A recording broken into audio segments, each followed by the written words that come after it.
Have you ever bought a board game when your spouse said no? Have you ever won a game on an insane dice roll? Have you ever killed a dragon using only chopsticks? Have you ever paid an elf to watch your kids? Can you roll the dice while eating 3 Hot Pockets at the same time? Can you ride a panda across the plains of Doo-Dee-Dooey? Can you stop an evil wizard from destroying your village? Can you summon a creature to do your chores? Can you muster the strength to carry a group to victory? Can you be the chosen one all the way up to bedtime? Have you ever dared to say no and betray your alliance? Have you ever accused a friend of being a traitor when it was you all along? Well, we haven't done most of those things either, but we are willing to try. Join us as we explore the world of board gaming and all the crazy things that come with it. Welcome to the Epic Gaming Night Podcast. Welcome to the Epic Gaming Night Podcast. I'm your host, Roy Kennedy, and with me today is Matt. Hey. And Robert. What was that? Hi. That was amazing. How are you guys doing today? The most fabulous intro. That was good. I'm good. How are you doing, Roy? Doing pretty good. So tonight we're going to be talking about gateway to board gaming, but first let's start off with what we've played within the last week. We stream board games on every Friday from 6 p.m. to 9 p.m. Eastern Standard Time, so you can check out our stream there. But also, we do our podcast every Tuesday, so check that out too. So, what have you guys been playing? Do you have anything to start with, Rob? Actually, it's been really bad for me this week.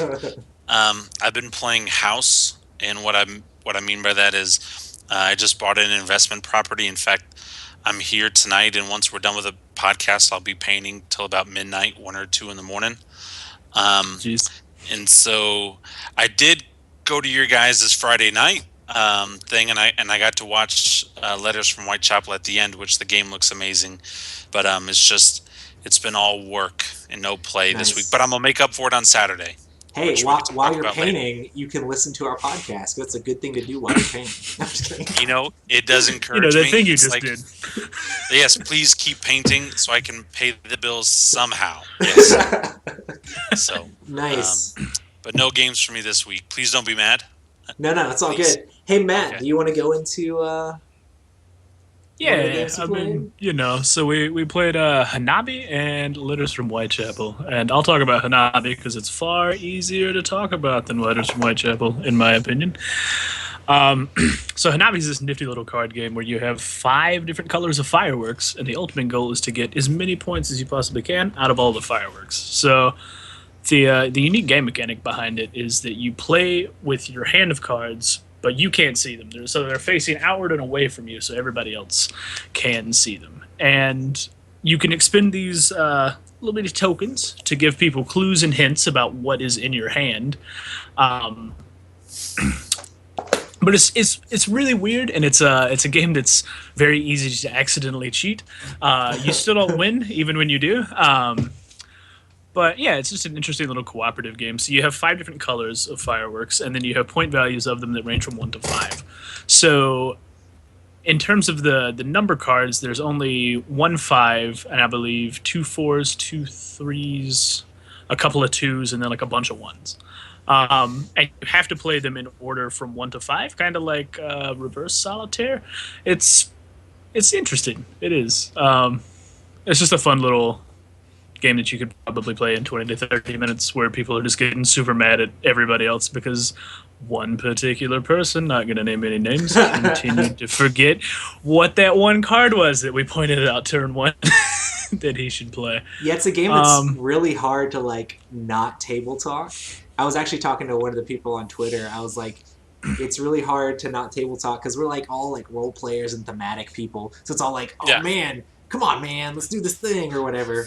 But yeah, because the only clue you're allowed to give about the cards in the people's hands that are facing backwards are the color or the number. So, and you have to give all of that thing. So if they have three threes and you only really want them to know about 1 3, you can't just only tell them that that's a 3. You have to say everything that is a 3 is a 3, or everything that's red is red. So it's very interesting. The game also won the Spiel des Jahres, which is the game of the year in Germany. It's like probably the biggest game award. I think like if you win the Spiel des Jahres, you're going to sell sell like thousands and thousands of copies of the game if you win that award. We should come up with our own award one day. Nice. Just make it fake. You know, in our trophy could be the that lamp from A Christmas Story. You know, the leg lamp. As soon as you said lamp, I knew that was where you're going. I was like, yes, it's gonna be like that the could be our leg. trophy, and like the lamp. We place the lamp like on top of the box of that game, and it's like boom. It's like you just won, and I think that'd be great. Epic. So watch out, Germany. Yeah, the thing about the Spiel des Jahres too is like the game has to like actually be published in Germany. So like a lot of like the American games like aren't like they have to be like a German publisher and be like available over there for it to actually even be nominated. So they have a lot of like different interesting games, but normally the games are like more like family friendly and but they're normally still very good. I think like Camel Up won last year and this one like the year before that. So it's pretty cool. Would you be interested in playing Hanabi, the fireworks cooperative game, Rob? Does it sound interesting to you? I'm always down to play any game at least once. And a game where there's like a lot of table talk and you can mess with other people and you're just going to be goofy. Those are always fun, you know. And so in between rounds of like some other game, or if we're just filling something, I'd play. I like it because it's like the smallest like sort of like the simplest cooperative game that I really have, but it's very unique also. So it's like really easy to take somewhere. I like cooperative games because you can basically play them with anybody most of the time because you can help them through whatever. The issue I had is I love trader games so much, I found myself wanting to be like, that's a 5, and it'd be like a 2. And just ruin everything. But like, see that's not how cooperation works, Matt. No, it doesn't, but it's so much fun. It is a lot of fun.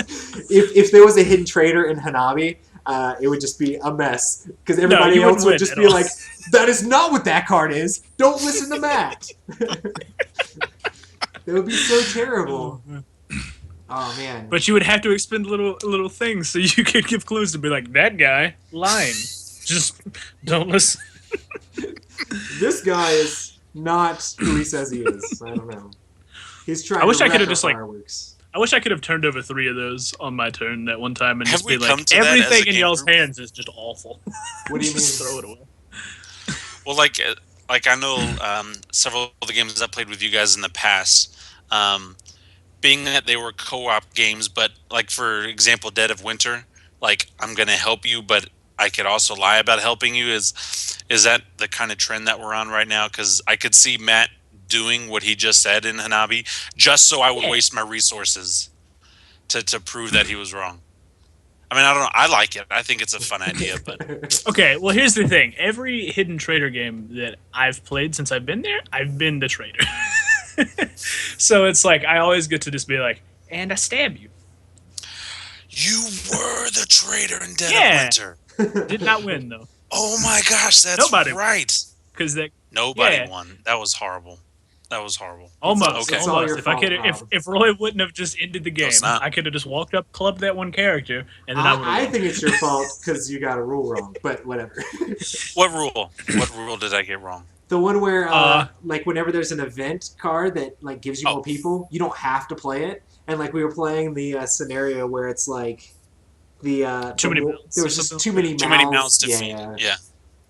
Anyway, I guess we can go on to Letters from Whitechapel. Is the other game we played. The video's up on YouTube. Letters from Whitechapel is a hidden movement game in the vein of like Scotland Yard or Fury of Dracula. And then Plaid Hat just came out with one called Spectre Ops. So hidden movement games are games where it's normally like one against many. So one person will have like a character that's moving hiddenly on the board, and the rest of the characters are trying to find out where that character is. So they normally have like a notepad. They're moving hiddenly. I don't know if that's a word, but Okay, it is now. it is now. So they're moving without the So other as players you make knowing. your way hiddenly. Got it. Yep. Sorry, I'll be quiet. So they're moving without the other players knowing where they are. So they're marking on, like in Letters from Whitechapel, on a little pad on the different like spots on the board around London, because you're playing as Jack the Ripper and you're trying to get to these. You're like taking out these wretched pawns or the prostitutes or whatever from the historical events of Jack the Ripper. And everyone else is playing like the police officers trying to hunt you down. So you have a home base that you're always trying to get back to. So you have to basically get rid of a wretched pawn, and then you start at that space, whatever space it's on, and then you're moving back to try to get to your hideout. So if the other players find out kind of the area that your hideout is in, they can kind of block you off. So sometimes you have to go like around the block to try to like throw them off a little bit. And there's several things Jack can do, like get in a carriage to move 2 spaces instead of 1, and use a lantern to go across a block, or just go through like the building areas that you normally couldn't. But it's very interesting because everybody is working to find you. We played a 6-player game, so I was Jack, and all the rest of you guys were the detectives trying to find me. And I wouldn't go so far as to call us detectives. I mean, was it that really bad? Do a good job. Round 3 though. Yeah. Round 3, we were so far off. Basically, the detectives move around the board because they see where the murder took place, so they're trying to figure out what path you took, so they can move and then like search for clues. So they can search for clues in all of their adjacent locations, or they can make an arrest in a location. They win the game by either making an arrest and Jack actually being currently in that spot, or making it so Jack is unable to move. So like if they block Jack off and kind of like corner him and he can't move because he can't move through their pawns, then he loses the game. And also if he only has like 15 turns to get back there, if he can't make it back within the 15 turns, then the police officers also win. Jack wins the game if he makes it back to his hideout after committing all 5 murders, which take place over 4 different nights. What did you guys think about the game? I know you were just hanging out, Rob, and then Matt, you were on the other side watching Jack trying to find out where he was. I mean, we didn't do well, but I thought the game was a lot of fun because, like, even though we probably shouldn't have talked for as long as we did about a lot of the things, I mean, it's one of those games that encourages like a great amount of conversation and just like cooperation. So like Hanabi, it was definitely like a difference because Hanabi is like, you cannot say anything specific about the game unless you flip over a token. So it's like a lot of the table talk that was going on was just like kind of other stuff that just didn't necessarily matter to the game. But like here we could get like really in-depth and analytical and start like, at one point me and Danny were like trying to, and like Hector was doing the other side of the board, we were like trying to peg out 3 moves from where things were so that we could be like, okay, it's in this circle here. So we were like trying to like cordon off like a little area of the map to like figure out where your hideout might be. Turned out not to even be anywhere close because we didn't quite realize how you could move.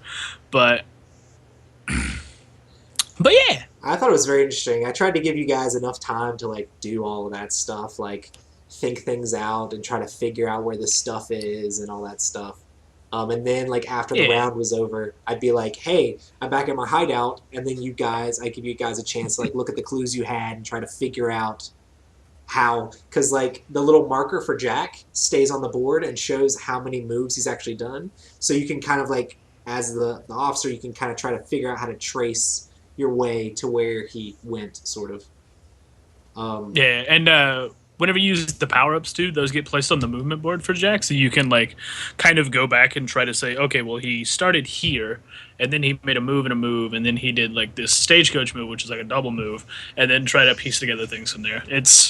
It gets pretty complicated when you get into like the later stages where it's like it's been 8 or 9 turns. It's like he could be anywhere. Yeah, especially if you like don't get clues. If you get clues at some point, you can be like, okay, well he's been here, but like that one round, you just guys didn't have like any clues like basically the entire round, so you didn't really gain any new information. But I'm sorry for trying to sneak through all the back alleys to try to keep you guys off me. Well, it was like I mean, it was like, I don't know. I honestly don't know what spurred all of us to just move towards Hector as opposed to Danny. But it was like, Danny was like, well, he hasn't been here. And we were just like, okay, this side of the map now. And you're just like, cool. All right. Well, I'll just just explore the harbor for a couple of. Yeah, I tried to like stay back, like that round especially. I went the wrong direction, like right off the bat, so that like for Danny to actually even be able to find any clues at all, he would have to like go way further in. So yeah, and I mean you can figure out which direction they left from if you sort of like go around all the way. From like their starting place, it's like, well, these are the only options. We can figure out if they actually left those, but of course that takes up a bunch of turns and a bunch of time. So, but yeah, I thought it was pretty fun. I've never played as Jack before, and I feel like I did okay. yeah. They say I mean, you won. So you they say really... with games like that, you have to have a person that's at least decent at playing Jack, because like if they panic or like just run towards the police officers, like the game could be over like that if they find him and arrest him. So you want one of the more experienced players to play Jack, but then I was also trying to give you guys a fair shake. Yeah. Do you have anything to put in, Robert, watching us play? A couple things I'll point out. One, I try to make it a habit every time I play a game with a British theme. You have to talk with a British accent. That's just how I like to play. Because there were a couple of times I did call out some numbers for you, Roy, and I did try to do my little Jack the Ripper deep voice British accent. So I think you should do that. Two, I definitely agree. You do need somebody who is an experienced Jack the Ripper or experienced with that type of game. But I also think in that game, like, not having a complete team could kind of ruin it, because not to point out names, but it seemed like Matt and a couple of his fellow officers were doing a great job, and a couple of them were like, I'm gonna stick around like spot 100, and I'm just gonna sit here for a while. And it just, I mean, at the very end, when you won the game, you literally marched right in between all of them. And they really didn't do anything. I mean, they had your hideout surrounded. They really couldn't figure it out. And you walked right in the middle of them and you won the game. And the game looks amazing. I want to play it really badly, but it just seems like almost like there has to become an alpha gamer for the cops. Like, okay, like we have to have a game plan. We can't just have everybody go do their own thing. Like, that's what I noticed the most. Like, if there's not teamwork between the police and you have a halfway decent Jack, he's going to win. There's no way about it. He's going to win. Yeah, the way it works, if you have less than the 6 players that we did, is whoever's the the leader of that turn gets to move all the like NPC characters, like the characters that don't actually have a thing, and they're also supposed to have like the last say in the decisions if like people are not sure what to do. So like each turn, like the leader changes. So I don't know, it's kind of interesting. But I could definitely see like an alpha gamer becoming a problem. Like if there's one person that's really strong, they could just play all the officers against you and nobody else really has a real say, Well, I think a lot of that came down to, I don't think anybody but Roy had played that game before, right? If I'm not mistaken. So it's like all of us were new to it. So we didn't know... Okay. Like 100% of the mechanics and I'd only played it once before, so yeah. So I mean, so it wasn't like people were just like purposefully standing in the top corner. They just and then also, didn't you have a rule change like halfway through the second round? Like, oh, you guys can actually. It was the very beginning of the twice. Second round, but yeah. So we can call it a wash. But that's just what I noticed. We tied. But the game looks a lot of fun. Yeah. Because, like, I think the one thing, too, is, like, we had pretty much figured out exactly where Roy was, and then he was 3 moves from that spot. And so we were, like I said earlier, trying to, like, map out that circle of, like, potential 3 moves that he could have used to get there. But the thing is, we didn't realize that you could move to any other circle that was, like, adjacent to, like, the building that he had to go through. So he just did, like, a little loop thing and just kind of hopped over a space that we were. And we were like... Oh, because we thought he went back the other way and like cut back through a building. So that's something that now that we know that, I feel like we'll be entirely like if we were to play it again, we would be kind of entirely different. Yeah. And how we're like going about and looking at things. I feel like I talked a bit too much and kind of led us in the wrong direction at some points. But I don't think so too much. I will say round 3 for that game, you guys really struggled. Like you didn't get a single clue at all in round 3, and it was tough to watch. But we got 1, and it was like, he's been to 85, and then we're like, guys, I'm in my base. Yeah, that was like the turn, like I had been there like 2 turns ago, and like that was the turn right before it was over. But yeah, I remember at one point, Rob, you're like, hey, I just want to let you guys know all of your ideas are bad right now. And I can't really say that, so I apologize again. Cause, I don't think it helped him out too much. Well, that's... if we want Are we back? Yeah, we're back. So I guess if we want to get into our topic, which is going to be introduction to board gaming. So basically, or gateway to board gaming, either way you want to put it. So I guess we'll start with you, Rob. I guess what is a good way to introduce non-board gamers to the hobby? Thank you for that lovely intro, Roy. I appreciate it. It was warm and heartfelt and sincere. No, actually, what I have found personally, the best way for me to introduce new people into the board gaming industry is always at holidays or like crazy parties. What I mean by that is, when all of your family gets together and you have those cousins that come or those relatives and they all bring friends and stuff like that. And usually in my family, everybody wants to play catchphrase, because that's a game we can all yell at each other and pass the game back. Well, this past couple of years, I've been introducing board games, and maybe not so much board games, but they are board games. But introducing new games to my family, and they've really enjoyed them. So for me personally, it's been more, the holiday season. That's always worked well for me. And then parties, just, hey, we're hanging out and we're bored and we want something to do. Let's play a game. Like one night, Ultimate Werewolf, late at night, it's all dark. That's great at a party. And people that necessarily don't like board games, that's a good one for them. But yeah, that's awesome.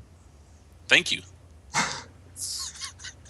I guess I can go next. Yeah, I guess you just really have to know your audience. Like, there's a lot of people out there. Like, this hobby is I guess so. I mean, board games have been around forever, but the hobby gaming, people don't know about it as much. Like, Cosmic Encounter has been around since before I was born, but a lot of people don't know about the niche market of these different games. So when you tell someone, oh, hey, you want to come over and play a board game? Or, hey, would you like to play this board game during lunch? A lot of people just think Monopoly and all these different things. Everybody thinks of Monopoly as the first one as a board game, and maybe they think of some of these other card games and stuff like that. Oh, you guys play Texas Hold'em or anything like that. But I would just say some people are just not going to be as open to it. But if you try to go after people that are into games, I talked to Matt and AJ and people like that because I knew they were really big into video games and they had some CCG pass sort of things, so they were more open to trying some sort of tabletop stuff. But yeah, I don't think it's something that you should force. Everybody doesn't have to play board games, but a lot of people would like it if they actually tried it out for the first time, So, but yeah, what do you think, Matt? I mean, I don't know. I feel if you ever have somebody who's on a fence and you're at a party with a decent sized group of people, I mean, that's the entire point of what party games are for. One Night Ultimate Werewolf. It's not all right, guys, let's get out the tiles and the push sticks and pull up the rule books and our rulers and stuff like that and get crazy with it. But, it's just something simple. There doesn't necessarily have to be, an intimidating board or anything. There's no, big rule books. Yep. It's just kind of hey, man, I'm going to try to murder you, but you don't know that. It's okay, because we're going to talk about it for 5 minutes, and somebody's going to die. But, hey. And it's just, I don't know. And like I think the genius of that game is it pits everybody against themselves, so it's not like you're introducing them to a board game where you have to fight against the board game, because that's kind of a weird concept, I feel, for people who don't play board games. But so it's like you're fighting with a group against a common enemy, and I don't know. It's one of the few limited examples that I actually have, so I'm not really 100%. But like, I mean, even Hanabi, it's something that's simple, it's straightforward. It gets people to talk and communicate about things, and it's not necessarily that you're playing against a game. There's not like any oddly complex rules or something. It's just like, okay, I need to convey the point as simply as I can, and we gotta hope that everything plays out right. And it just kind of, it does or doesn't. So nice. Yeah, I actually played regular werewolf at like one of my wife's like work like get-togethers. Like they had like a Christmas party and like a Halloween, not a Halloween party, but they had like a summer party sort of thing. And they would always want me to bring over like Ultimate Werewolf, like the regular werewolf, because you can play that with a big number and you don't have to like sit at a table. Like you can sit up to on a 75 couch. people. Yeah, my version goes up to 35, which is still a lot, but 75 is ridiculous. I have the ultimate one up to 75. But it's also pretty good because you can like narrate through it. You know, you can get someone else, or you can like help guide them to what they're actually supposed to be doing. As the gamer, you can like bring them all in and say, hey, this is how this goes, this is what you do. And since you're the narrator, you can kind of like guide the whole thing along. So it's kind of cool. But yeah, does anybody else have anything to say on that? No, sir. Well, I mean, if I might make one other point about One Night Ultimate Werewolf, I think something else that's really interesting about that game is it comes with its own phone app that does all of the narration for you. Yeah. So you don't even necessarily have to know how to play it, as long as you have a general idea of the rules. Like, your phone will tell you exactly what to do. And it's a pretty cheap game. It's pretty small. You can take it anywhere. It's like, I don't know. Just as long as people aren't tapping too loudly on the table so that you can actually hear it. Yeah. So, what do you guys think the biggest barrier of entry to board gaming is? I really think it's a couple things. One, I definitely think for a lot of people, it's either, you know, and I know this is becoming more mainstream now, but it hasn't always been. It's too nerdy. Like, oh, you play board games? Okay, I play, you know, Farmville on Facebook, so I'm not a nerd. But you play board games, you're a nerd. Okay, and then also I think a lot of people think they're more complex than they really are, because, you know, when you see some of these new board games when they come out and you're just looking at the box, it does not look like Monopoly anymore. I mean, even the simple games, they can look intimidating. I mean, I know when I buy some games and I show them to my wife, she's like, how long does that game take to play? 15, 20 minutes. Really?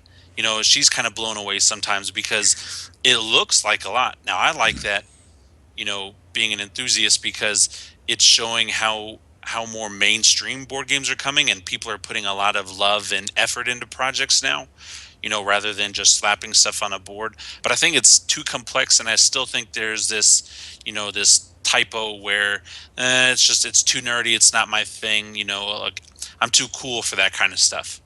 And so that's where I think some of the big barriers are at. And I think there's also a, you know, big public misconception. But yeah, I think it's kind of interesting because, like, even sometimes, like, the people that actually play board games or like anything nerdy like that, Magic or D&D or anything like that, sometimes like they're even afraid to like tell a coworker or something because they're afraid they'll be shunned. Like, I'm pretty out there about all my nerdy stuff, and maybe because I used to be in a band and have a sleeve, I don't really care that much about like, oh my gosh, they're gonna label me a nerd. They'll probably label me something else before that. But yeah, I mean, it was funny because I got nominated at work once. They gave me like this little award that said most likely to play board games that people don't understand, or just play games that people don't understand. That's because like we were always just playing like random games in the break room, like Magic or Munchkin or Flux and stuff. When I was trying to get some of these other guys into it, Dice Masters. Yeah, I People mean, are just like, I'm sorry. we played Dice Masters. Like one of our like the store manager came up and we were playing Magic the Gathering. He's like, "What are you guys doing? Playing D&D?" And I'm like, "No, but if you want to come over, like we can play D&D. We can make it happen." So Just roll up a character real quick. exactly. It's pretty funny. So what about you, I Matt? mean, for me, I feel like the biggest barrier to entry is rules. Exactly. And I feel like the thing is, video games have a very distinct advantage over board games in that I don't have to know how to play a video game. I can just jump into it, and then it either A, tells me how to do it as I go along, or it's just a big sandbox where I can just press buttons until something explodes or I move around or whatever. Yeah. But board games don't have that framework. Like, board games don't have something that's just like, I'm sorry, you cannot do this. It's just kind of like, well, you did it, and technically it's against the rules, but there's not like somebody who's going to hit you for it. So,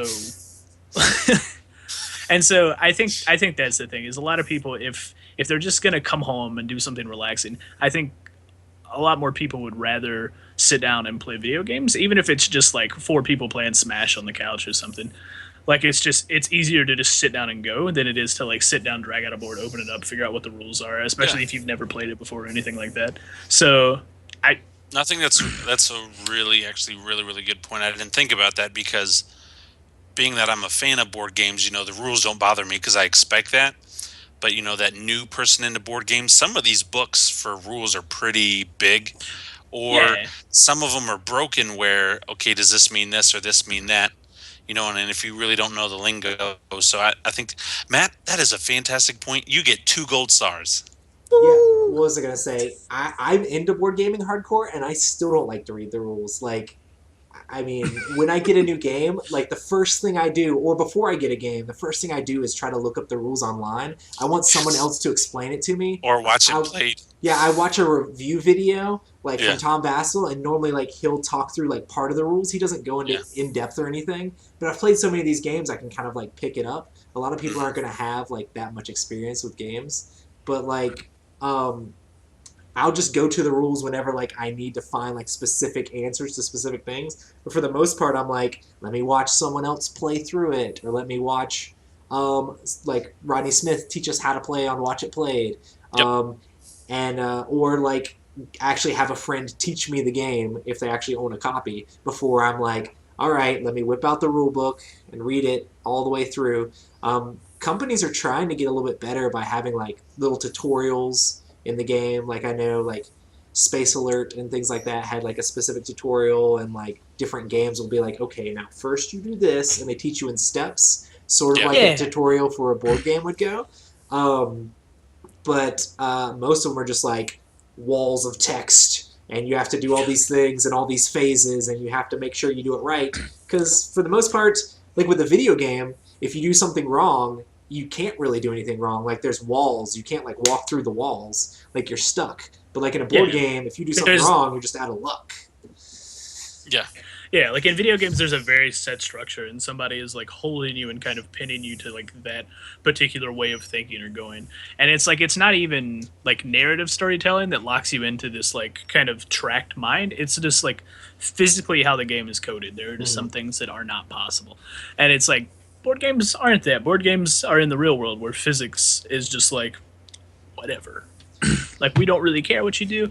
And like, I remember when I started, when I was playing BSG on Tabletop Simulator, it was like, okay, well, we did this, and this was after, playing with you guys, and it was like, well, we did this, but I don't remember that part. So hang on, let me pull up the rule book. So I pull up like the rule PDF, and it's like 26 pages, and I'm like, okay. So like, I was just like, okay, well, I'll read through it for specific stuff, and then later I went back through and like read the whole thing from like cover to cover, and it was like, if I just bought this, I would just be like, I don't know what to do at all, because it's not like you're saying with like the tutorial thing where it's like step by step. It's like, do A, and then whenever you encounter this, flip to like page 6 or something like that. It's just kind of like, this is how you set up the board, this is how you do movement, this is how you jump, this is this phase, that is this phase, here are cards, and it's just like, okay. And then it's just like, now you can play the game, and it's like, I don't remember any of this.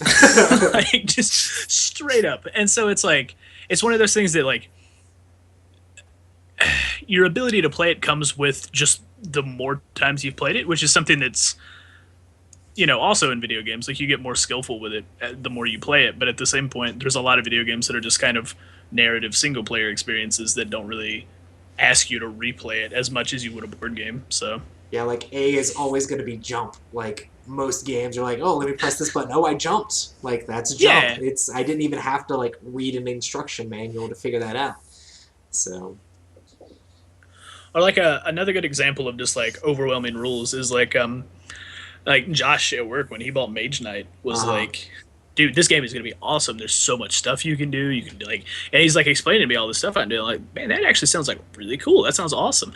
And then like he was like, I got it. I was sitting down. I was reading the rules. Me and my wife were laying in bed. She was watching some TV. I was explaining to her the rules while I was reading through the rule book. And then he was like, and then it was 11 o'clock, and I realized I wasn't halfway through it yet. And I was just like, I need to go to sleep. And I was like, I'm sorry. Yeah, like, Mage Knight is like wow. one of the more like complex ones, but I think it has a little bit of that like tutorial type stuff in it. Mm-hmm. But I think he got like most of his help to learn how to play the game by like watching other people online play it. Because there's tons of YouTube videos and stuff. He said he had watched a whole bunch of like people play solo through the game to help him like actually get up on his feet because that game could be a bear. Yeah. So what do you guys think board game companies and other hobbyists could do to lower those barriers of entry? I mean, what we were just talking about was like the sort of tutorializing the rules so that it's like, if you've never played it before, like an out-of-the-box campaign or something that you could set up and easily run through and figure out different like nuances and rules and stuff. Like an on-rails experience that shows you a lot of different aspects of the game. Maybe it wouldn't work in like bigger games like Zaya or anything like that, but it would give you, you know, kind of just a general sense of like, okay, well, this is this game, this is how it plays, that's what this is for. And then you have kind of an on-hands experience with it, so you don't always have to like go back to the rule book while you're playing it. You can kind of be like, oh, I remember that from the thing, and you just do that and everything's cool. As opposed to like being like, hold on a moment, and then you like get out the rule book and you're flipping through it for like 3 minutes, and then you kind of figure it out and you're like, okay, cool, now your turn. And then you have to look at the rule book again, you know, for something invariably later. So, I mean, that to me is probably the easiest thing that I think they could do. Yeah, also I think more companies are like starting to put their like video rules online. Like they have someone like walk through how to play the game. Like Plaid Hat has Watch It Play do like all of their board games. Yeah. Like a walkthrough of like, hey, these are the rules, and then he'll also have a thing where it's sort of like a let's play where he slowly goes through and plays the entire game and shows you like how it's done. I mean, some people still might not have time to watch like an hour-long video on the rules, but at least it's not something where they have to like question things as much, because it's like if you're reading through, you might miss something, and then when you're playing, you're like, oh, this doesn't make any sense. But I feel like if you watch it, it makes it a lot easier to actually like grasp, which is pretty cool. Well, on a different point of view, actually, I think a lot of companies are already doing it. What I mean by that is, I think cons, you know, Gen Con, you know, Dice Tower Con, Board Game, they're becoming more mainstream, you know, and I think a lot of that actually had to do with Comic-Con getting so big. And even though Comic-Con doesn't have board games, but you know, these big events are starting to make it more mainstream, and you're starting to see board games come out on TV shows. Like I know Plaid Hat made it a big deal when, for some random reason, Dead of Winter ended up on an episode of South Park, like at the very end of South Park. Yeah, that's pretty crazy. And they're like, oh my gosh, our game's on there. They had no idea. Like, it's not like South Park called them and asked them to do it, but, you know, there's in Geek and Sundry, you know, a lot of YouTube channels, you know, YouTube's getting real big. It's big, but a lot of people just watch TV now on YouTube. These channels are getting bigger, and so I think we're right at the beginning to see where they're going to start becoming more mainstream. I mean, what was the statistic last year? Over like 10,000 plus new board games were created in 2014. It's like, you know, ridiculous. It's becoming bigger. I mean, it really is becoming bigger. And plus things like Tabletop Simulator, a lot of people that are on their PC have got Steam. And so more people are getting involved and are being able to see that there's more to board games than, our misconceptions. And so I think they're doing a good job. I just think it's going to take time, and us already being hobbyists and liking what we're playing. We want people to latch on quicker so we can play with different people than the same 10 people every single time. But it's getting there. I mean, Roy, when you started your Friday night group, how much has it grown? Or how many people? Too much. Right? But like more people are getting involved. It's, like sections at Target and Walmart, and like those toy sections, they're starting to grow. They're getting bigger. It's not just, the little kids section anymore. And so I think we're there. I think we're at the beginning of it. Yeah, they have King of Tokyo and like Ticket to Ride and all that stuff, and Settlers of Catan. They're starting to get more. The 14 variants of Monopoly and Connect 4. And Barnes and Noble, like, oh my gosh. They have like I've everything. gotten several games from there lately. In fact, like I just bought Small World and Betrayal House on Haunted Hill 2nd edition from there. And it's awesome because you go there, and I mean, a lot of the stuff is stuff that's been played on like tabletop and stuff like that. Yep. But like, there's a lot of good games there. Like whoever's doing the board game research for Barnes and Noble, like they're picking the good stuff. Yes, they are. So it's coming around. We just got to give them time. That's it. Awesome. All right. Well, what games would you suggest for people to start out with? I guess I can go first on this. So the game that I think would be really good for like, I guess like family or different things like that. I really like cooperative games so that you can all like start on the same footing or whatever. Is Flashpoint Fire Rescue. It is a cooperative game where you're all going into a burning building to try to put out fires and rescue the people that are stuck inside the building. So you're trying to get like 7 people out before the fire kills like 2 people. So you're going around, and sometimes the people aren't actually there. You just think that they're in those certain spaces because you start with all these question mark tokens like face down, and you're going in there trying to get through the fire, and the fire's growing each turn. You're rolling a dice at the end of your turn to basically progress the fire. A lot of the cooperative games have like everybody takes their turn, and then they have to do something that kind of messes things up, and then you take your turn and you do something that messes it up. I think it's really good because everybody can play all these different firemen that have like different roles, sort of like Pandemic. You'll have like a person that's really good at putting out fires, and you'll have a person that's really good at running in and rescuing people, and you'll have a person that's really good at revealing where the people actually are in the fire, so don't waste your time going in a room that doesn't actually have a person in it. And it's very cooperative. And I think that's a great game to start out with. I've played with my in-laws, I've played with my mom and dad, and I've played with my gamer friends as well. So I think Flashpoint Fire Rescue is pretty cool. Yeah. Have either of you guys played this game? Fire, guys! What? I know. I actually have it on my list of games to play with a bunch of other stuff, but it does look great, and I want to play it for the same reason of everything Roy just said. It's a good, simple, fun co-op to introduce people to the game, but I haven't. It also has like different difficulty settings, so you can start with more or less fire in the building, so that way you can like scale it to like who you're playing. Like if you're playing with like your in-laws or your grandma or whatever, you can scale the fire back so that way you don't have as hard of a time. But if you're playing with your die-hard gamers, you can be like, let's start with all the hard stuff and make this thing happen, and just be like, we're gonna go in there and we're gonna put that fire out. So, and I think if we play that game together, we should do it on that mode. Just go in there, just like everyone just burns. Yeah, I mean, I played it with my dad, and my dad has like several of the expansions for the game, and we were playing one where there's like an elevator, and you like have to like. It's weird that like this map has an elevator, but then they also put a disclaimer in: never use an elevator during a fire. But for some reason, we had to like use the elevator, go up and get the people, and then go back down and go back down the elevator, and it just made everything take a lot longer. And we played the map twice, and the whole building burned down on us both times. It was great. As in, not great. But yeah, good times. So how about you, Matt? I mean, I'm probably going to go with One Night Ultimate Werewolf, simply because it is pretty cheap. It's not like a huge barrier to entry cost game. It's very small. You can take it everywhere. It's not like there's a big board or anything that you have to lay out. You just have like little card tokens that you put in front of people. And I mean, it's really just straightforward. And like I was saying earlier, there's a phone app that tells you what to do, when to do it, how to do it. It tells you your action if you happen to forgot. So I mean, it's something that you can pick up and play with like maybe 2-3 people or something for the first go around. You know, play with like some close friends, some family members, something like that. Totally me. But I knew it. Yeah. But, it would be you, but I switched you guys, so now it's him. And if you ever play, don't play with the seer. It's just broken.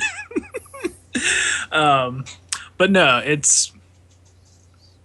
I don't know. It's just pretty easy, pretty straightforward, and a ton of fun. And so you can start off with a smaller number of people, play through it, get the hang of it, and then gradually start to get like bigger and bigger groups where you're playing like 6 to 8 people, and like everybody's just hollering, "No, it's this dude. No, just don't even listen to that guy. He's crazy. He's clearly the Tanner. So let's go over here and focus on killing somebody who doesn't want to die." Or let's Please. kill the person who's not saying anything and creeping all of us out. Yeah. Shout out to Like, Phil. If you play that game, say something. Just like do your ABCs or count to 10 or something. Don't just sit there. Like, You're gonna get killed every time. I think the thing that's really interesting about that game is fun enough to me that I will occasionally, if I think we might play it during game night, I'll think about different scenarios and how I would react to them. Or like I would be like, man, you know what I think would be really cool if one time I just came out, like was the only werewolf and like, you know, looked at a card in the center and saw the seer was there. I would be like, guys, I'm the seer. Both of the werewolves are in the middle. People would be like, no way. But the thing is, right out, they would be like, I don't know, is he the Tanner, though? Because that's pretty strong just right out of the gate. Until I'd be like, I'm going to kill you. So it's like there's like so much stuff that you can think about when you're not even playing the game. Like you can look at and analyze all these different little interactions and connections and stuff. And it's a game that very much gets better the more you play it, because you kind of can learn to talk some more BS on your feet so that you're not like you learn just to lie immediately better. yeah, so that somebody's not like you're the werewolf and you're like I mean no. No, I'm not. I don't even like dogs. Like this is I think it's really good because like it's only 10 minutes like at max. Yeah. And if you get like stuck in one game, like someone else is a seer and they say that you're the werewolf and you try to say no, they're not the seer, and then someone else is like, well, I did this thing and I saw that they actually were the seer, so you're the werewolf, and you're like, oh well, I lost the game. Well, the game's only 10 minutes and you get to be a completely different role next time, maybe. Yeah. But yeah, and you can just keep playing it over and over again. I don't think we've ever played the game like just once. Like, why would you ever just like be like, No. we're gonna play One Night Ultimate Werewolf one time, one night, one time? Like, it's so much fun. Once you play it once, you just gotta play it. Yeah, and I mean, and that's the thing. It's like, and it is like 10 minutes. You can slam out like 6 games in an hour, and you feel like you've been doing so much more in that hour. Yeah. Than you've actually been doing, and it's just like, oh man, I think the that was crazy. amount of fun per time and like with very little setup, like it's amazing with that game. Yeah. For me, it grows though, because then once somebody points at me that I'm the werewolf, every game after that, I have to get revenge. Yeah. Like it doesn't matter, even if I am the werewolf again or whatever my scenario is. I just you pointed at me, bro. You're going to die. Like it doesn't matter at the end of the game. I'm just going to point at you. Like so. It is fun. I love all the camaraderie and all the just the goofing around. Like you really get to enjoy that game. Yeah. Nice. I picked Sheriff of Nottingham for my intro game. I really, really, really enjoy this game. It's more of like a bluffing, negotiate, risk management type game. Yes, Roy's epic collection of board games, which I will be there one day. But I love the bluffing and the negotiating about it. I love this game because the artwork is very friendly. Like all of the characters are, like you've got Robin Hood, you got a baker, you got a jester, you've got the sheriff, you've got this queen lady. They're over the top, but it's very well done, and so it's not intimidating. And the components And what I mean by the components, like the bags that come with the game where you can pop them open, or once you hear that pop, like in the game, you have to bring in goods into Nottingham. And you can lie about it, or you can tell the truth about it. But if the sheriff, if he ever pops open your bag, the deal's done. There's no more negotiating or anything that you can do. And so every time I play that game and I hear that pop, I twitch, I cringe. I love it though, and sometimes when I just want to be a jerk, and not in a bad way, but as soon as you hand me your bag, I'll just pop it open. And usually those rounds, I end up paying out a lot of money because in the game, if you're telling the truth and someone opens your bag, the sheriff actually has to pay you because you were being an honest citizen and things like that. For wasting your time, right? And it's a fun game, and it's a very good intro game. Like I was able to get family members to play that game that I never ever thought would play board games, but I was like, let's just give it a shot, and they absolutely loved it. And it's fun and it's easy to learn. I always like to do a practice round, and then usually after the practice round, everybody's got it, and then we're all yelling at each other. And so it's a simple, fun, bluffing risk management game. Yeah, I like it a lot. This was like the first game that me and you played together, Rob.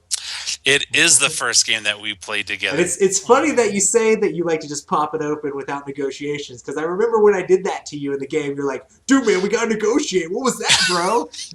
You're like, this guy's such a jerk.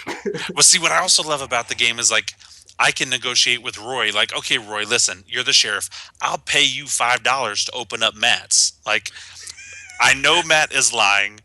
Matt is obviously look at all the contraband he has. Or even if you think that Matt's not lying, but you think I'll lose more money doing that, you could try to make me lose money somehow. And so you can do crazy, fun, insane deals. Like, I think the highest deal I've ever gotten was like $20-something, which if you're playing Sheriff of Nottingham, that's ridiculous on one pouch to have like over $20 on it. But it's a lot of fun, and it gets everybody talking. You can't not interact and play in this game. Like, you can't just sit there and be quiet. The game actually makes you talk. You have to declare what you're doing, and it's just very well done, very well put together, easy to bring out, easy to teach and learn. And so Sheriff of Nottingham, best intro game out there. Yeah, I'm definitely interested in trying this with my family. I haven't played with my in-laws or my mom and dad or anything like that yet, so probably when they come back in, I might have to be like, hey, let's do it. A lot of times my in-laws don't like the competitive games, so we'll have to see how it does when we play a game where you're actually lying to each other a little bit and see how it goes, because it's a lot of fun. It is a lot of fun. See, the thing that blows my mind is I've only played the game twice, but in none of those games did somebody ever pay the sheriff to open someone else's bag. Oh, man. Oh, yeah, you can do that. I do some crazy negotiations. I get down. You can do all sorts of things. You can tell the sheriff, hey, man, I'll give you the highest value piece of contraband that's in my thing, or you can make weird negotiations and things like that. You can do all sorts of different things for the negotiation in that game. Or you can pay an obscene amount. Like, I remember this one time, I told my friend, I was like, look, I've got 7 jellyfish. And jellyfish isn't even an item, but the whole bag was full of contraband. And I was like, look, bro, I got 7 jellyfish, and I'm going to give you $15 not to open up my bag. And immediately, as soon as I did that, other people were like, no, $20, open his bag right now. This is ridiculous.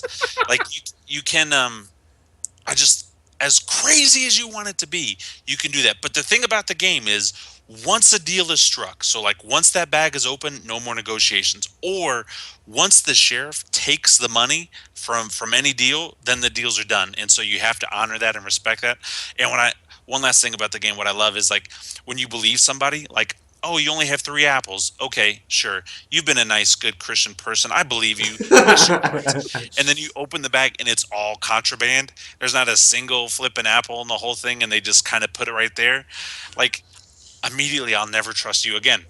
But I love it. But it's because that sweet, innocent baby face will win you the game. And you could be a horrible, evil person, but as long as you look sweet, it's just, I don't know. Different that's people, why different play styles. I've maybe that's why I do so bad. It's because of the beard. People are just like, this guy is shady. He is like so shady. Like I he's always- smuggling some stuff in. Yeah.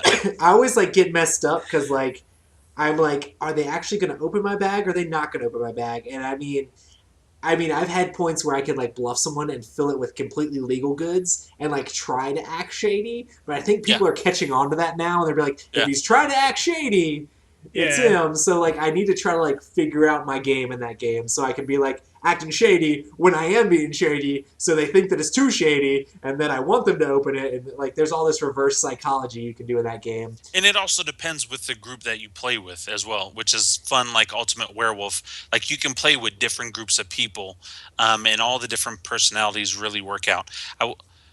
The only time, well, not the only time, the majority of the times I win Sheriff of Nottingham is usually when I'm telling the truth, and I'm doing that same routine that Roy just mentioned. Like my whole bag, I'm gonna act shady, so you open it, so I just get gobs of money, even though I was telling the truth the whole time. So good game, Sheriff of Nottingham. Yep. I'm not good at it. and it makes me sad. And I do occasionally. I'm just like, man, why is everybody opening my bag when I put one contraband in it? But when it's like all legit stuff, they're just like, nah, man, you good. And it's like, what? Like, what am I like? Am I like showing people my hand before I put it in the bag? Like, I'm unsure of like what's going on. But it doesn't stop the game from being fun, even if you're like me and it's just like, well, I just goofed. I'm out of cash, like straight up. We should play it on Roy's birthday when we're live streaming all those games, because that's a fun party game that people can get into. Yeah, definitely. With a couple hundred of people who are going to be showing up. Yeah, we're gonna have like 3 tables going at the same time. I'm gonna have to get my phone and like hook up Skype and like walk it around the house so that everybody can see. Okie doke. Well, it doesn't look like we have any questions. Guys, if you have any questions for the podcast, make sure to email us at epicgamingnight@gmail.com. Does anybody have any awesome stories about getting anybody into tabletop games? Well, again, back to Sheriff of Nottingham this past Christmas, because I just got my copy of Sheriff of Nottingham last Gen Con. So I brought it with me to my family in New York for Christmas, and my New York family, they don't play board games. You know, they'll play card games, but they don't play board games. And so I got my brother-in-law and my sister and my mom to play with me and my wife, and we ended up playing the game like 4 times. We had an absolute blast. In fact, my brother-in-law was just down and he was asking about it, wanting to play it again. But it was one of those games where once you could bluff and you could call people out on their BS, you know, and that's really what the game is. It's like a newer version of BS. You know, the interaction that it brought out with my family, because we are loud New Yorkers, and we're yelling at each other and we're screaming, "You're such a liar! I hate you! I can't believe you're doing this!" And then you're telling the truth, and like people are so humble as they're passing the money across, or you know, it was crazy. It was a lot of fun, and now my brother-in-law, you know, talking with him, he's like, you know, what other games do you got? Because he's usually like, no, I don't want to play. I don't want to have anything to do with it. You know, let's grab a drink. But now he's asking more questions about different games to play. That's why they call it gateway games. It's like a gateway drug. You just give them a little taste, and then they'll come back for more. I actually love that thing about Sheriff of Nottingham, where it's like no matter how heated the round is, as soon as everybody starts handing their bags to the new sheriff, it's like, 3 apples, sir. Or do you ever hint him like, hey, we're friends, right? We're good friends. We are good friends. Dude, I need to play Sheriff of Nottingham with you, because like I guess the games I play are like very flat, like very just kind of on the nose. Very. I'm like, man, we do a podcast together, bro. We do a podcast. Here's my bag. Oh man, yeah. It's.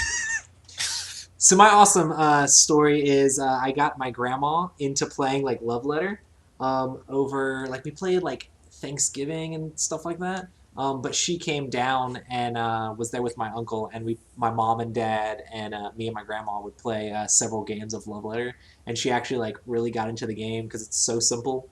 And it's cool because there's a little bit of deduction in there, and I think it's another good game you could just get anybody into. Like one of the first like card board games like that I got AJ started playing was Love Letter. We played it a whole bunch at work. So I feel like Love Letter is another good game that's simple enough to bring anybody into, you know? Oh yeah, I mean, we could have spent a lot of time on this list. Right. It's just we're limited on our time because there are a lot of great intro games, and it also depends on the people you're playing with. Like not Exactly. everyone likes goofy. Some people want maybe more serious and more thinking, and so this list, just because we mentioned these three, that's not saying it's like our top three or whatever. There's just these are great gateway games. And it's all about knowing your audience. Like, if you know Yep. someone's real into fantasy, find a good, easy fantasy game. If you know someone's real into, like, stock exchange, find some crazy stock exchange game for them. So, Awesome. Did you get it, Matt? Did you get that? You were digging. Did you get it? Yeah. You got it? Okay. Nice. I got my whole ear. Okie doke, guys. Well, I guess that's pretty much the podcast. Guys, make sure to stop by on our streams. We're not going to be streaming this coming Friday because this Saturday we're going to be playing Twilight Imperium 3 all day long.